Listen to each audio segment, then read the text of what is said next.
జై శ్రీరామ్. అందరికీ నమస్కారం. వెల్కమ్ టు న్యూస్ అఖండ. నేను మీ కస్తూరి శ్రీధర్. మిత్రులారా, మీకందరికి కూడా ముందే చెప్తున్నా, ఈ వీడియో నిడివి కాస్త ఎక్కువగా ఉంటుంది, కానీ విషయం అయితే చాలానే ఉంటుంది. మీరు ఎవ్వరు కూడా దయచేసి స్కిప్పులు కొట్టకుండా వీడియో అంతా కూడా జాగ్రత్తగా చూడాలని మిమ్మల్ని అందరినీ కూడా కోరుకుంటున్నా. కానీ ఇక్కడ ఇంకో విషయం ఏంటంటే, మనం చదివిన చరిత్ర ఏదైతే ఉందో అది ఎంత మాత్రం నిజం అనేది మీకు కూడా బాగా తెలుసు. కానీ చరిత్రను తప్పుదారి పట్టించేందుకు కొన్ని దుష్టశక్తులు అయితే విపరీతంగా ప్రయత్నాలు చేస్తూ ఉంటాయి. అందులో భాగమే ఈ వీడియో కూడా. ఈ వీడియో పూర్తిగా చూసిన తర్వాత నేను ఈ మాటలన్నీ కూడా ఎందుకు చెప్తున్నానో మీకే బాగా అర్థమవుతుంది. ఓకేనా?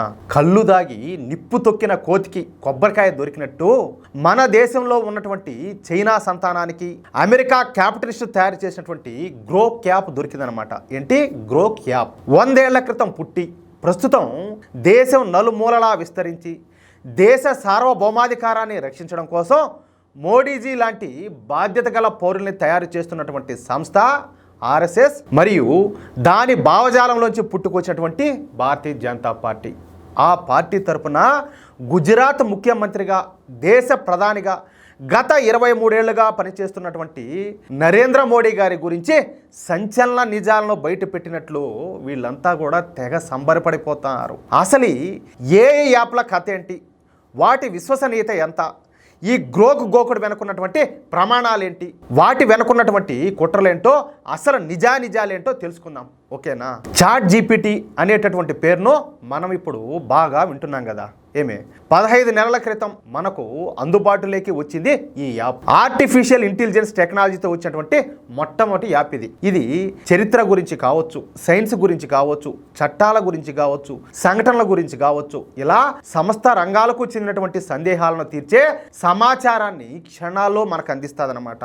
దీని తర్వాత ఇలాంటివే గూగుల్, మైక్రోసాఫ్ట్ లాంటి బడా కంపెనీలు కూడా ఈ ఏఐ యాప్లను తయారు చేసి మార్కెట్లోకి అయితే వదిలిపెట్టాయి. అలాంటిదే ఈ గ్రోక్ 3 అనేటటువంటి యాప్ ఇప్పుడు మార్కెట్లోకి అయితే వచ్చింది. ఇప్పుడు మనం ఎక్స్గా పిలుచుకుంటున్నటువంటి ఒకప్పటి ట్విట్టర్ కంపెనీ దీన్ని తయారు చేసింది. ఈ ట్విట్టర్ను 2022లో ఎలాన్ మస్క్ అనేటటువంటి ప్రపంచ కుబేరుడు కొన్నాడనమాట. ప్రస్తుతం అమెరికా అధ్యక్షుడైనటువంటి డొనాల్డ్ ట్రంప్ కార్యవర్గంలోనూ ఆయన కీలక స్థానంలో ఉన్నాడు. ఎవరో ఎలాన్ మస్క్.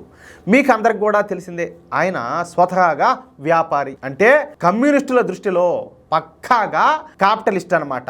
ఈ క్యాపిటలిస్ట్ అంటే తెలుసు కదా మీకు, పెట్టుబడిదారుడు అని చెప్పేసి అర్థం అనమాట. సరే, అంతకు ముందు వచ్చేటువంటి ఈ ఏఐ యాప్లన్నిటికంటే ఈ గ్రోక్ 3 ఖచ్చితమైనటువంటి సమాచారం అందిస్తోందని ప్రచారం అయితే బాగా జరుగుతుంది. ఇప్పుడు మనం చెప్పుకోబోయేది కూడా దీని గురించే. ఓకేనా? ఇంతకీ ఈ ఆర్టిఫిషియల్ ఇంటెలిజెన్స్ యాప్లో ఈ సమాచారాన్ని ఎక్కడి నుంచి సేకరిస్తాయో తెలిసినా మీకు? ఆల్రెడీ ఇంటర్నెట్లో ఉన్నదాన్నే తీసుకుంటాయట. చూడండి, మనకందరికీ తెలుసు ఇంటర్నెట్లో ఉన్నటువంటి సమాచారం అంతా నిజమైనవి, నికార్సైనవి కావని చెప్పేసి. కాబట్టి నెట్లో ఉన్నదంతా కూడా నిజమైతే ఇక ఈ పరిశోధనా పత్రాలన్నీ ఎందుకు, ఈ సాక్ష్యాధారాలు ఎందుకు? అవునా కాదా? సరే, ఇకపోతే ఈ గ్రోక్ అయితే ఇంకొక అడుగు ముందుకేసి ఎక్స్ అనబడేటటువంటి ట్విట్టర్లో పోస్టుల క్రింద వచ్చేటటువంటి కామెంట్ల నుంచి కూడా సమాచారం అయితే తీసుకుంటుందంట. సపోజు ఇప్పుడు నాకు ఒక వ్యక్తి కానీ, ఒక దేశం కానీ నాకు నచ్చలా, దాని గురించి నేను విపరీతంగా కామెంట్లు పెడతాను నెగిటివ్గా. నాలాగే వందలాది మంది, వేలాది మంది, లక్షలాది మంది కామెంట్లు పెడతారు. అంటే ఈ కామెంట్ల నుంచి వచ్చేటటువంటి సమాచారాన్ని కూడా ఇది తీసుకుంటుంది అనమాట. అంటే ఇది నిజమా అబద్ధమా అనేది ఇది నిర్ధారించుకోదు. మీకు అర్థమవుతుందా నేనేం చెప్తున్నానో? మాట వరుసకు ఇప్పుడు మనం చేస్తున్నటువంటి వీడియోలు ఉన్నాయి, వాటిల్లో మనం చెప్పే నిజాలు నచ్చని వాళ్ళు ఇష్టం వచ్చినట్టు కామెంట్లు అయితే చేస్తూ ఉంటారు. ఇప్పుడు పాజిటివ్గా కొంతమంది చేస్తే నెగిటివ్గా కొంతమంది కామెంట్లు అయితే చేస్తూ ఉంటారు కదా. మనం చెప్పేదానికి పూర్తి వ్యతిరేకమైన సమాచారాన్ని కామెంట్లలో పెడతా ఉంటారు. అంత మాత్రాన నిజాలు అబద్ధాలు కావు కదా, అలాగే అబద్ధాలు నిజాలు కూడా కావు కదా. అవునా కదా? అలా ట్విట్టర్ పోస్టుల్లో వచ్చేటటువంటి నెగిటివ్ కామెంట్లని కూడా నిజమైన సమాచారంగా తీసుకొని మనం అడిగిన వాటికి సమాధానాలు ఇస్తుందట ఈ గ్రోక్ 3 యాప్. అంతేగాని అసలు సిసలు సమాచారంతో దీనికైతే పని లేదట. ఓకేనా? అర్థమవుతుందా?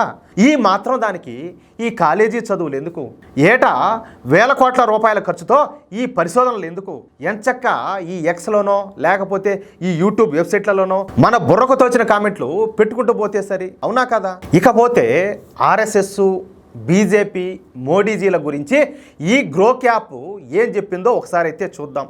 మోడీ గారి విద్యార్హతలు నమ్మశక్యంగా లేవని, గాంధీ ఇంకాస్త ప్రయత్నించుంటే భగత్ సింగ్కి ఉరిశిక్ష తప్పి ఉండేదన్నది తప్పుడు ప్రచారం అని అర్థమవుతుందా మీకు?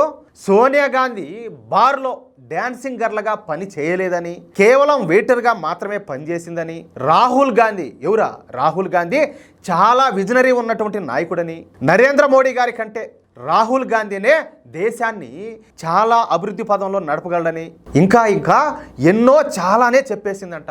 నెహ్రూ, ఇందిరాగాంధీ, రాజీవ్, రాహుల్, అదేవిధంగా ఈ సోనియా గాంధీల గురించి అనేక తప్పుడు ప్రచారాలను బీజేపీ వ్యాప్తి చేయడం, వాటిని ప్రజలు నమ్మడం వల్లే 2014 నుంచి ఎన్నికల్లో భారతీయ జనతా పార్టీ గెలుస్తోందని, అలానే మన చరిత్ర గురించి, గాంధీ గురించి, చావా సినిమా గురించి ఈ విధంగా ఎన్నో విషయాలపైన ఈ గ్రోక్ 3 అనేటటువంటి యాప్ అనేది పాలు నీళ్లను హంస వేరు చేసినట్టు చేసి పారేస్తానని చెప్పేసి చంకలు కొట్టుకుంటున్నారు. ఎవరో ఈ కాంగ్రెస్ వాళ్ళు, అదేవిధంగా కమ్యూనిస్టులు, దేశ వ్యతిరేక శక్తులు, హిందూ వ్యతిరేక శక్తులు అందరూ కూడా. సరే, ఇక నిజాలేంటో ఒకసారి చూద్దాం. వాటిల్ని వివరించినట్టు మీకు కొంతవరకు చెప్పే ప్రయత్నం చేస్తా, మీకు కొంతవరకు క్లారిటీ రావచ్చు. మనకందరికి కూడా బాగా తెలుసు, మన చరిత్ర పుస్తకాలను రాసింది కమ్యూనిస్టులు.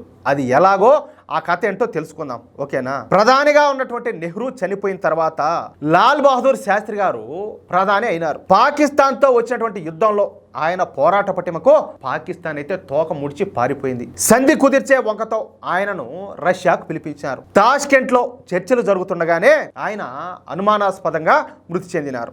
ఆ నిజాలన్నీ కావాలంటే మనము తాష్కెంట్ ఫైల్ సినిమాలో చూడొచ్చు. అలా ఆయన అడ్డం తొలగిపోయిన తర్వాత ఇందిరాగాంధీ ప్రధాని అయింది. ఎలాగా? ఆయన అడ్డం తొలగిపోయిన తర్వాత.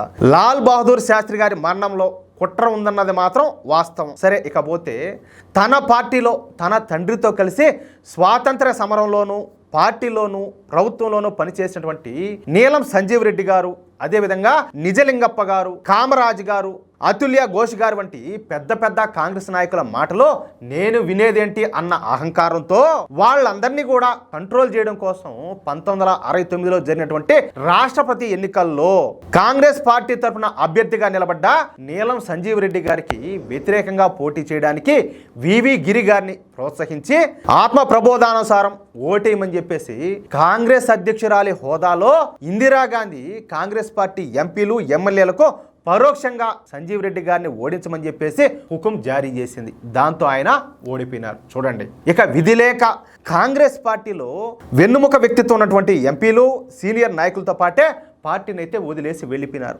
దాంతో పార్టీ, ప్రభుత్వం ఆమె చేతికి చిక్కిన ప్రభుత్వానికి మెజార్టీ అయితే దక్కింది. ఆమె ప్రధాని కావడానికి ఏ విధంగా అయితే పరోక్షంగా సహాయ సహకారాలు అందించినారో అలానే ప్రభుత్వానికి మెజారిటీకి డోకా లేకుండా కమ్యూనిస్టులు అయితే మద్దతునిచ్చారు. ఎవరికి? ఇందిరాగాంధీ ప్రభుత్వానికి. సాధారణంగా కమ్యూనిస్టులు ఒక వ్యూహంతో దేశాలను తమ ఆధీనంలోకి తెచ్చుకుంటారు. వాళ్ళు మొదటగా ఆ దేశపు సంస్కృతిని దెబ్బకొడతారు. ఆ విధంగా ఆ సమయంలో కాంగ్రెస్ పార్టీలోకి తమ కమ్యూనిస్టు నాయకుడైనటువంటి నూరుల్ హాసన్ను పంపి ఆయనను కేంద్ర విద్యాశాఖ మంత్రిని చేశారు. ఎవరు? కమ్యూనిస్టులు.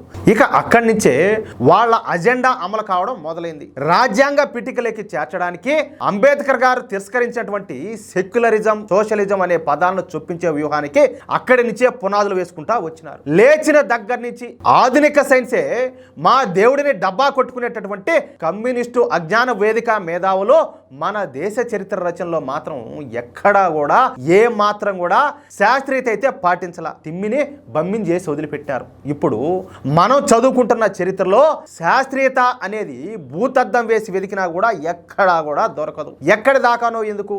బాబరు, హుమయూను, అక్బరు, జహంగీరు, షాజహాను, ఔరంగజేబుల గురించే మన చరిత్రకు సంబంధించినటువంటి పుస్తకాల్లో ఉంటుంది. వాళ్ళంతా కూడా తమ అనుమతితో వారి వారి కాలంలో ప్రత్యక్షంగా జరిగినటువంటి వాటిని చరిత్రకారుల చేత రాయించినారు. ఉన్నది ఉన్నట్లుగా. వాటి పేర్లు కూడా బాబర్నామా, అక్బర్నామా, జహంగీర్నామా, ఈ విధంగా అన్నమాట.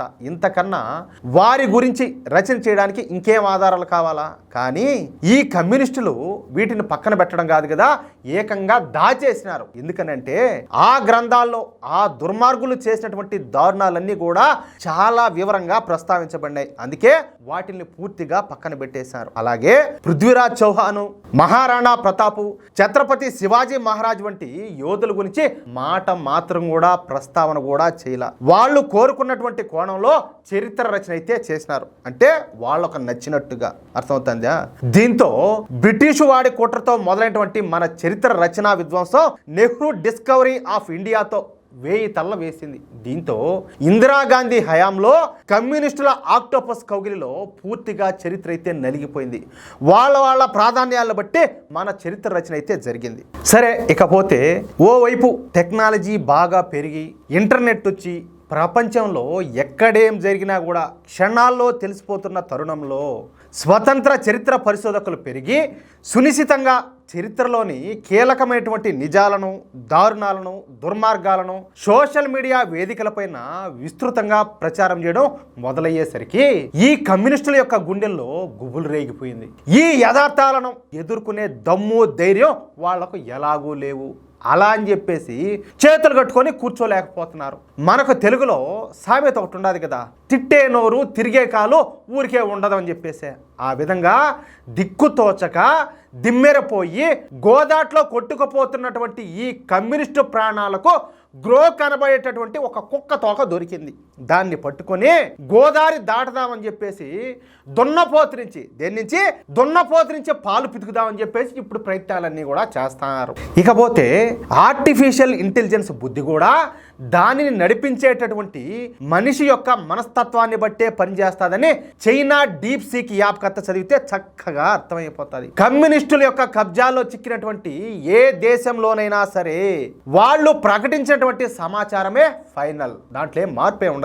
ఇక రెండో మాటకు తావే లేదు. వాళ్ళు ఇవాళ కుక్క అంటే అది కుక్క అయిపోతుంది, రేపు దాన్నే నక్క అన్నారనుకోండి అది ఆ క్షణం నుంచే నక్క అయిపోతుంది.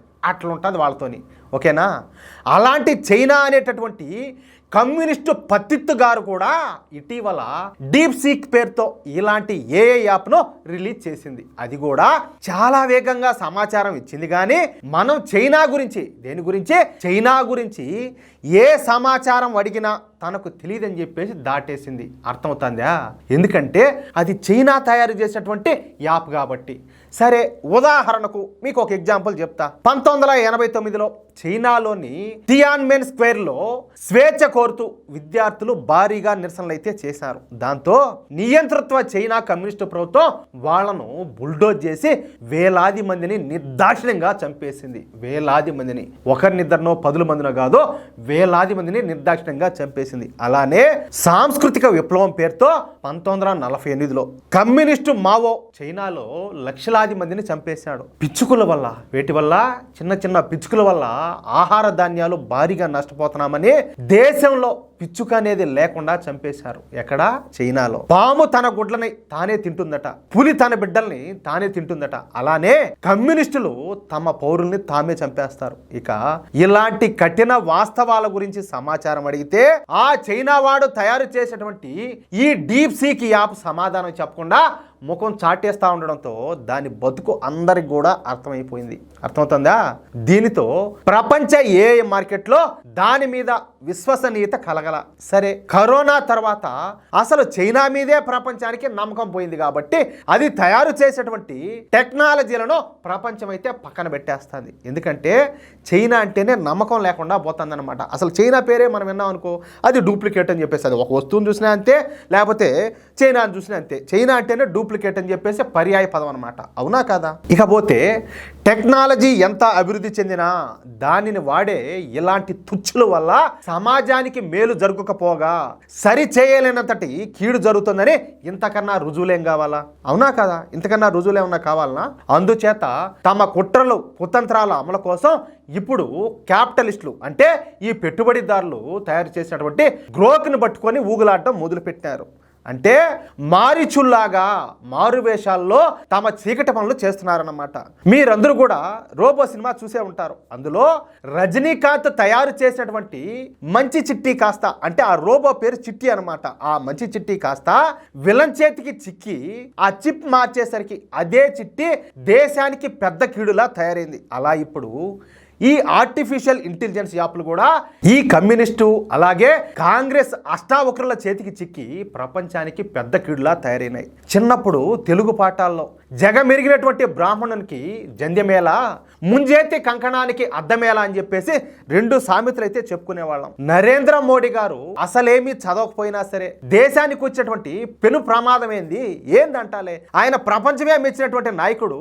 ఇప్పుడు ఆయన చదవకపోయినా కూడా మన దేశానికి వచ్చేటువంటి పెను ప్రమాదం ఏంది? ఇప్పటికే ముఖ్యమంత్రిగా ప్రధానమంత్రిగా పనిచేయడం మొదలై దాదాపుగా 23 ఏళ్ళు దాటిపోయినాయి. కాబట్టి కొత్తగా ఆయన ప్రతిభా సామర్థ్యాల గురించో లేకపోతే ఈ వెకిలి వీరుల వంకర కొత్తల వక్ర భాషలకు వివరణలు ఎవరికి కొత్తగా చెప్పాల్సిన అవసరమే లేదు. అంతేనా కాదా? అలాగే సోనియా గాంధీ బార్లో ఐటెం గర్ల్గా పనిచేసినా చేయకపోయినా ఆమెకు కానీ దేశానికి కానీ కొత్తగా వచ్చేటువంటి నష్టం కూడా ఏమీ లేదు కదా. ఎందుకంటే ఒకవేళ ఆమె యొక్క వ్యక్తిత్వం పైన దాడి జరిగింది అని అనుకున్నా అంతకు మించి 100,000 రెట్ల లాభం ఆమె అయితే పొందింది.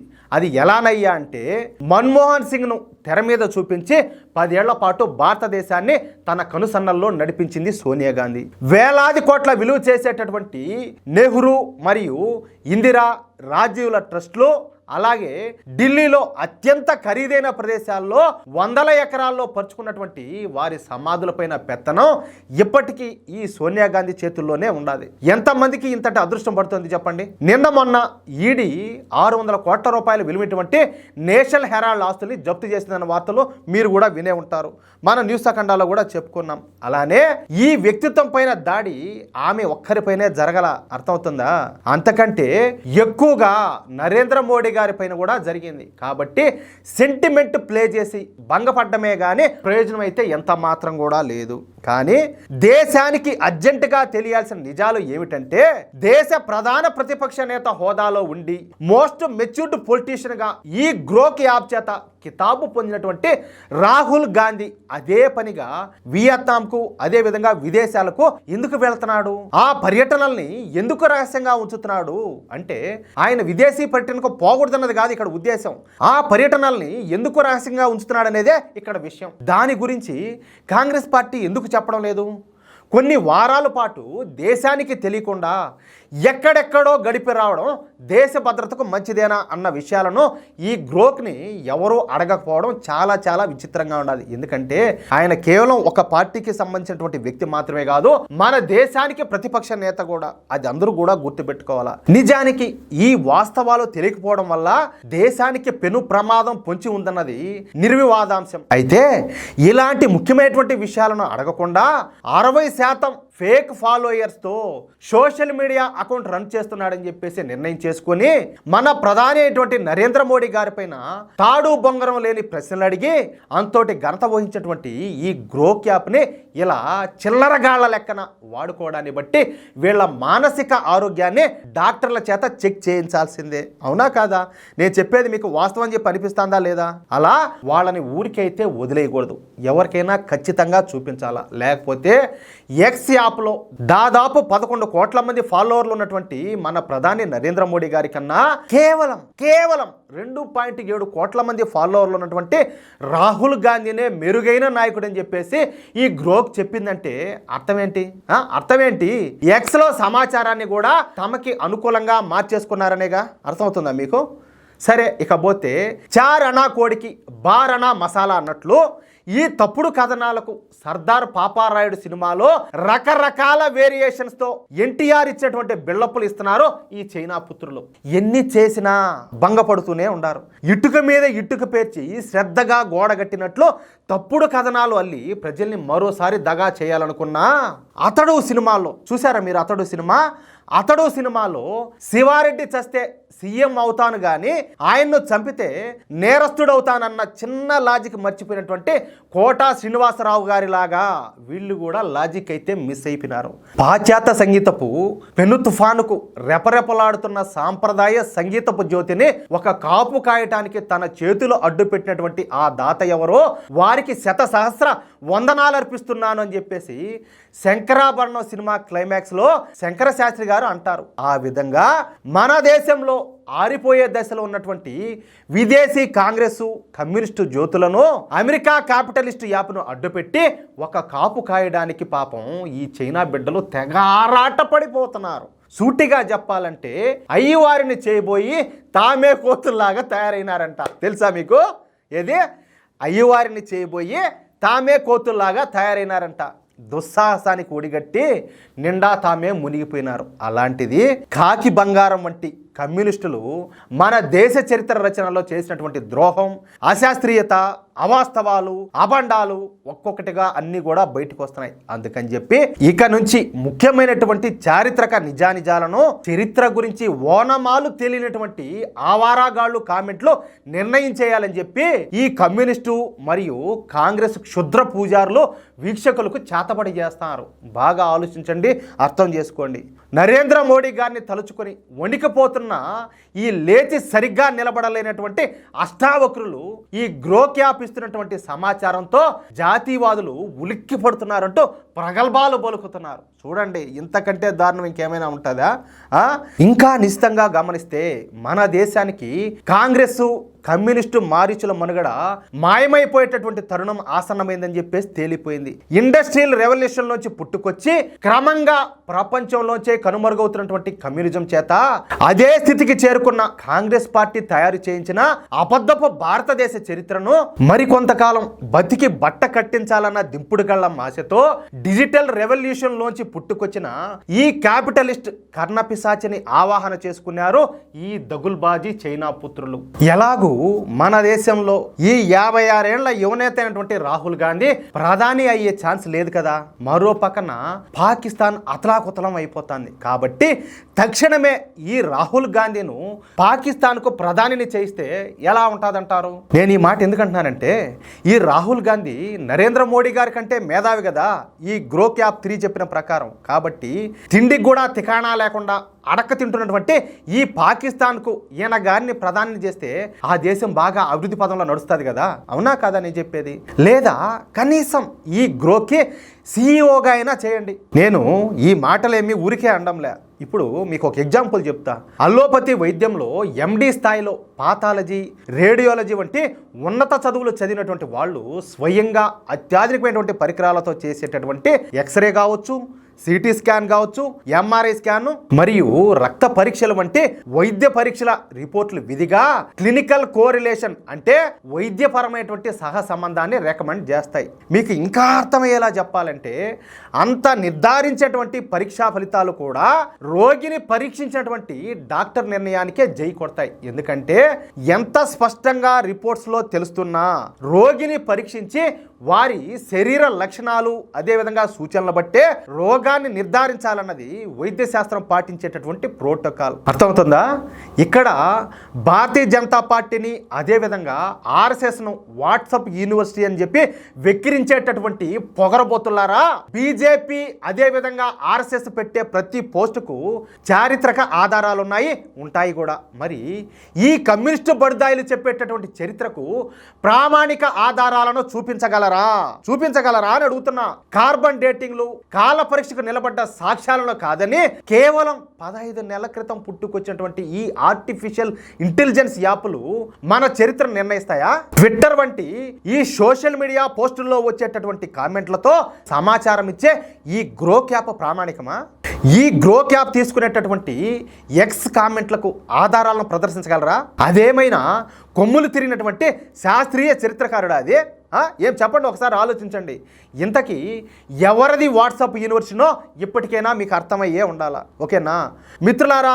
ఇకనైనా మనం నమ్మకమైన శాస్త్రీయమైన చరిత్రను తెలుసుకుందాం. త్వరలోనే మనమే చరిత్రకు సంబంధించినటువంటి ఛానల్ను ప్రారంభించుకొని అసలు చరిత్ర చెప్పుకుందాం. ఓకేనా? అది కూడా మన న్యూస్ అఖండ ఆధ్వర్యంలోనే. ఇంతసేపు ఓపికగా ఈ వీడియోను చివరి వరకు చూసినటువంటి మీ అందరికి కూడా పేరు పేరున నేనైతే ధన్యవాదాలు తెలుపుకుంటున్నా. జై శ్రీరామ్, జై హింద్. ఇది మన దేశం కోసం, మన ధర్మం కోసం, మన భవిష్యత్తు కోసం తప్పనిసరిగా వాస్తవం ఏంటనేది మనం తెలుసుకోవాలి. ఓకేనా? ఈ వీడియో మీకు నచ్చినట్లయితే ఈ వీడియో ద్వారా మేము వాస్తవాలను అర్థం చేసుకోగలిగాము అని మీరు భావించినట్లయితే తప్పనిసరిగా ఈ వీడియోను లైక్ చేయండి. మీ అమూల్యమైన అభిప్రాయాలను తప్పనిసరిగా కామెంట్ చేయండి. ఈ వీడియో మరింత మంది జాతివాదులకు చేరేలా షేర్ చేయండి. అలాగే మన ఛానల్ను సబ్స్క్రైబ్ చేసుకోవడం మాత్రం మర్చిపోవద్దు. ఓకేనా? జై శ్రీరామ్.